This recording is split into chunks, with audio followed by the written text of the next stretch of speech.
The only thing a salesperson needs to do to be successful is to visit customers. Salespeople who spend most of their valuable time with their customers are generally more successful and effective than other salespeople. The fundamental reason for this is that the more points of contact you touch, the more positive responses you get. As I mentioned before, I am sharing some of my experiences based on my own background. And when I look back at the salespeople I work with throughout my sales career, I generally divide my colleagues into two groups. The first group consists of salespeople who work more reactively, focusing on existing customers, evaluating their requests, and trying to provide service to them. The other group, of course, also care about the customers they served, but they spend much more of their time finding new customers and worked in a more proactive manner. When I compared the two, I generally observed that the salespeople who worked more proactively were more successful. By its very nature, it is quite normal to lose your existing customers in sales. Right now we are in a time when competition is truly intense. Of course, your competitors won't just sit idly by. Just as you visit potential new customers, they will also visit your existing customers. However, the key to our success lies in bringing in as many new customers as the ones we lose. If you lose a customer, you need to find another one who will generate at least as much revenue as the one you lost. Otherwise, your sales will gradually decline day by day, and you will drift further away from your targets. So, how should we plan while doing this? Which customers should we approach? And how should we establish a dialogue with them? Let's talk a bit about this. As I have emphasized in my previous videos, one of the most important things for me is making a plan. If you are selling an industrial product, the list of potential customers you can approach is already available in many places, and you can easily identify your potential customers on websites like LinkedIn or at industrial fairs. As we all know, time is very valuable nowadays. Everyone has very little time. Work is very busy. It has become very difficult to get things done amidst the daily rush. That's why no one wants to spend time on something they don't know about. Because of this, there is something very important you need to do as a salesperson. Every visit must have a goal. And in line with the goal you have set, you need to clearly communicate this to the company you will visit before you go. This could be to introduce yourself, it could be to introduce a new product, to present your company, or maybe you have an agreement that needs to be renewed. You might want to discuss the terms of this agreement, and that could be the reason for your visit. There could be many different reasons, but the most important thing is to have a purpose, and you must inform your customer by calling them and saying, I would like to visit you on this day at this time for this reason. In the past, most salespeople used to work by region. I'm talking about industrial sales. So, for example, they would go to an industrial site in a provincial area of a city and try to make sales by going door to door, leaving catalogs, and handing out price lists. This used to happen in the past. Companies were actually successful by doing this. However, nowadays, most people no longer want to spend time on this. When you go, the customer might be busy with another client or have work to do, so they don't want to listen to you or meet with you at that moment. And your time is just as valuable as theirs. My advice is to never make aimless visits. Don't waste your time for nothing. If the customer doesn't want to meet with you, then don't meet with them. Don't force the customer to meet with you. If the customer is already not interested in meeting with you, your chances of having a successful outcome from that visit are probably not very high. For this reason, identify the right target, define your purpose, and carry out your visit in line with that purpose. If you work in the sales team, sometimes when you visit your customer, you witness that another salesperson is also there and meeting with the customer. I have also encountered situations like this from time to time, and in such cases, you can really observe the environment very well. You try to understand the customer's reaction to what the salesperson is saying and what they are feeling at that moment. What I have concluded from these observations is that before you visit your customer, you absolutely need to do some research about them, and at the very least figure out what they do, what kind of challenges they face, and how your product could benefit them under their specific conditions. You need to understand this before you go. Otherwise, if you walk in the door without any idea of what that person does, you lose the customer's interest in a very short time. That's why my advice is, you have targeted a customer, decided on the purpose of your visit, called the customer, requested an appointment, and they have given you that appointment.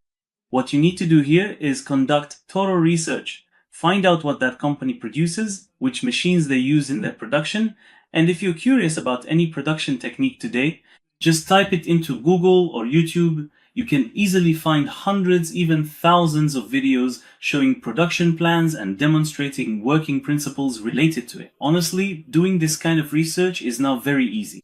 All you need to do is dedicate some time to it.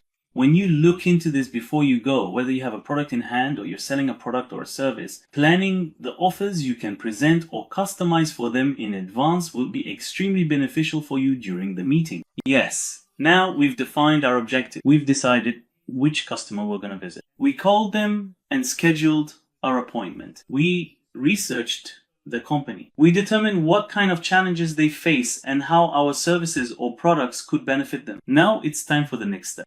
We need to visualize that meeting in our mind. In other words, when we visit a customer, what questions will we ask? Which presentation will we show? If we have any preparations, or if there is a brochure or catalog, you need to plan the meeting from A to Z in your mind. How will I start the conversation? How will I steer the topic to the point I want to make? And how will I wrap up the outcome?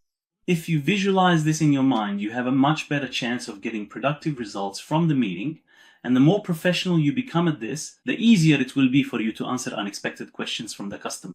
Otherwise, if you have to think about the answer on the spot when the customer asks a question, this might prevent the person who could become your customer tomorrow from trusting you. If you can't answer an unexpected question from the customer during the meeting, and you have to think about what to say right there, it sends a completely wrong signal to the other party. Especially for someone you're meeting for the first time, being knowledgeable about your subject and consistently answering every question, even saying no, is an answer. In other words, you don't have to know everything about a topic you are unfamiliar with. But what you do need to know is who to refer a question to when it's asked. And after getting the answer from that person, you need to relay it properly to your customer so that the relationship of trust can be established. Answers like, honestly, I don't know, man, or I don't know either, man, won't resonate with the customer. On the contrary, we've said that competition exists everywhere. There will be dozens of people from competing companies visiting your customer just like you do.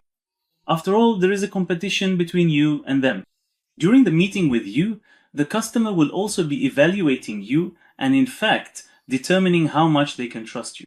For this reason, we absolutely need to visualize that scenario in our mind. You need to plan how you will start when you visit the customer, how you will steer the conversation toward the point you want to reach, and how you will conclude the discussion. Another thing that catches my attention is that salespeople are often unprepared during visits. You're going to give a presentation from your computer, but your computer isn't charged. Where's the charging cable? The charging cable was left at home. Or maybe you're going to show something with a projector. The client's cable doesn't fit your computer's port. What do you need? You need an adapter. Or maybe you're going to do a demo with your client. You might forget certain parts related to the product you're going to demo somewhere. Such mishaps cause you to lose credibility in front of the client again. My advice is to go over what you'll need in your mind before you travel or visit your client, and make sure to check these things before you even get in the car. As I mentioned earlier, time is very valuable now, and nobody wants to waste time unnecessarily anymore.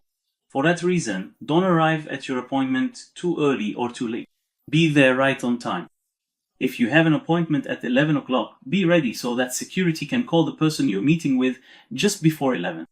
Otherwise, if you arrive too early, your client might have another meeting or could be working out in the field. If you're late, they might have another meeting after yours and may not be able to give you enough time. This not only wastes their time, but also your own.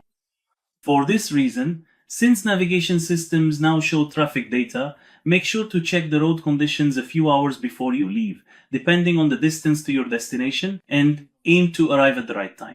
If you are going to be late, absolutely make sure to send a message to your client or call them 15 to 20 minutes before you arrive, to let them know you'll be delayed. Never be late without informing them. Otherwise, it will be quite difficult to get the next appointment. Another point I'll mention, again based on my own observations, is that maintaining a positive attitude during the meeting is extremely important. When I first started my professional life, there would often be a sort of mutual sizing up between sellers and buyers, especially during their initial meetings.